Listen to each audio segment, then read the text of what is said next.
Come on. Good girl. There you go. I've got a husband, I've got a child, I've got about 13 odd voices that I hear and sometimes speak to. It's quite busy, really.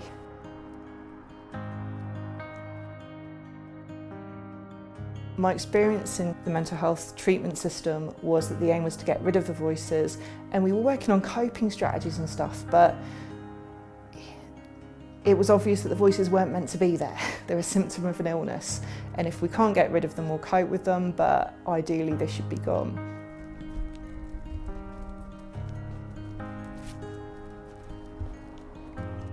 I really lost my sense of humanity. It's kind of like being in the middle of a really dark forest and feeling like a monster. And then someone goes, it's not you that's the monster, you've got this illness. The illness is the monster and we have the cure. We can get you back on track. But it was soul crushing at the same time. It was like a cycle of never-ending hospital walkthroughs where I just go through the door and feel like I've failed again because I've not lived up to this idea of recovering, and everyone stopped talking about hope and recovery and started talking about cognitive decline and the effect of relapse on my brain, sort of toxicity of psychosis and long-term care. And yeah, I felt inhuman.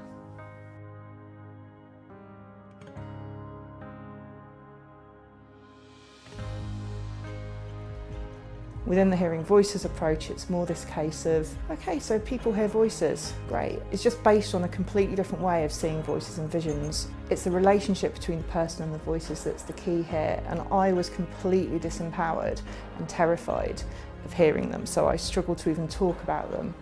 And what the group gave me was the sense that I can do something, that I can have some agency in that relationship, and I can start to call the shots, and that took quite a while. Like I was going for a good few years, but it transformed things, so it allows me to be healthy and hear voices. Like voices have not been a problem for me for years now. The way that I view it, and I think the way that other people in the Hearing Voices network speak about it, is that we view the phenomenon of hearing voices and being in that sector of experience as being a natural human variation in the same way that being colourblind would be, or being left-handed.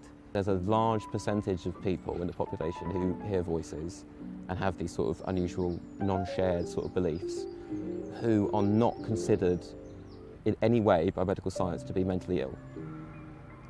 And so that in itself, to me, is enough proof that the experience in itself, the symptom in itself is not an illness.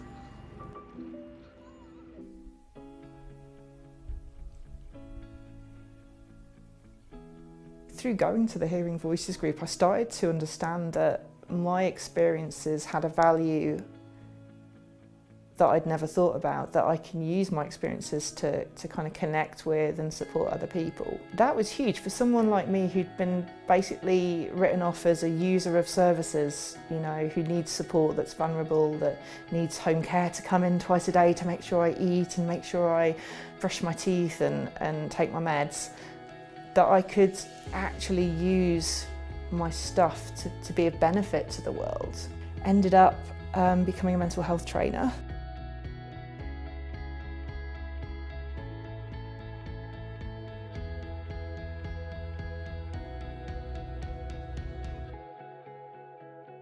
So it's quite the beginning of a revolution, I think. So we have a system that was designed for a medical way of treating mental distress with clinics and set forms and diagnoses and so on. You'd be quite familiar with that. Open dialogue, I think, is very much trying to say, how can we meet the human that's in distress and how can we have more human relationships? You're trying to change a system that's been established for a very long time. So changing that, becoming more flexible, becoming more transparent, becoming more, even more kind of collaborative, that really does involve a shift in, you know, how comfortable or uncomfortable we might be feeling as mental health professionals. It's a process, and it's natural for people to be a bit suspicious of new ideas, even though this has legs from back into the 80s. It still feels very new. It's more about helping people work more according to their values.